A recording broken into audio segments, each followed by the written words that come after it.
సకల రోగాల నివారణకు యోగా ఉపయోగపడుతుందని ఒంటిమిట్ట మండలం స్పెషల్ ఆఫీసర్ బ్రహ్మయ్య అన్నారు.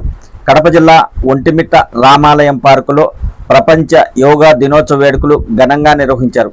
ఈ కార్యక్రమంలో తహసీల్దార్ దామోదర్ రెడ్డి, ఎంపీడీఓ సుజాత, జిల్లా పరిషత్ ఉన్నత పాఠశాల head master Venkatalakshma, RI Gauri, MPP Nalgonda Lakshmidevi, TDP నాయకులు Nalgonda Venkata Subbareddy, Bobbil Rayudu, Raghuramareddy, MEO Venkata Subbaiah, TTD vigilance అధికారి గంగులయ్య, చెరువు సంఘం అధ్యక్షుడు పాటూరు గంగిరెడ్డి, బీజేపీ నాయకులు భానుప్రకాష్ రాజు, కొండయ్యతో పాటు పలువురు అధికారులు, నాయకులు పాల్గొన్నారు.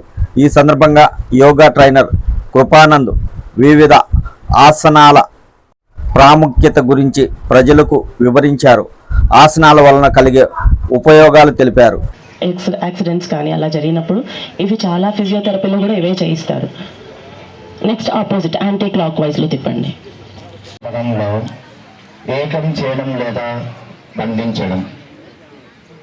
యోగా అనగా శారీరక భంగిమలు, శ్వాస నియంత్రణ, ధ్యానం యొక్క కలయికనే యోగా.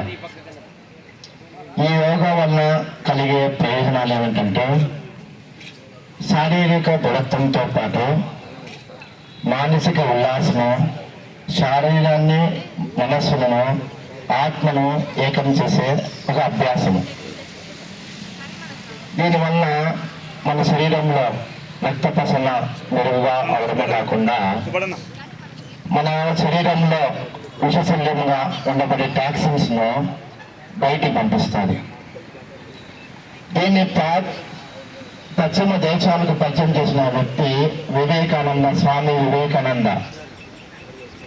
1893లో సర్వమత సమ్మేళనం జరిగింది అమెరికా అనే దేశంలో, షికాగో నగరంలో. ఆ సర్వమత సమ్మేళనంలో స్వామి వివేకానంద హిందూ మతంతో పాటు మన ప్రాచీనంగా మన సంప్రదాయంగా మునులు సిద్ధులు ఆచరిస్తున్న యోగాను అక్కడ పరిచయం చేసినారు.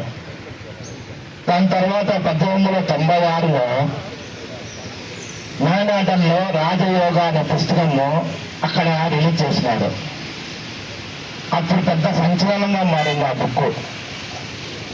దాని ద్వారా ప్రపంచ దేశాలకు ఆయన పరిచయం చేసినాడు.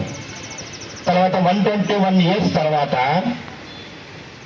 మన మాన్య ప్రధాని నరేంద్ర మోడీ గారు 2014 సెప్టెంబర్లో ఐక్యరాజ్య సమితి ముందు అంతర్జాతీయ యోగా దినోత్సవాన్ని పరిచయం చేసినారు. దాని తర్వాత 2015 జూన్ 21 నుంచి ప్రపంచవ్యాప్తంగా ఈ దినంను యోగాను పురస్కరించుకొని అన్ని దేశాలు ఆచరిస్తున్నారు. స్టార్ట్ చేసుకున్నాం యోగాను.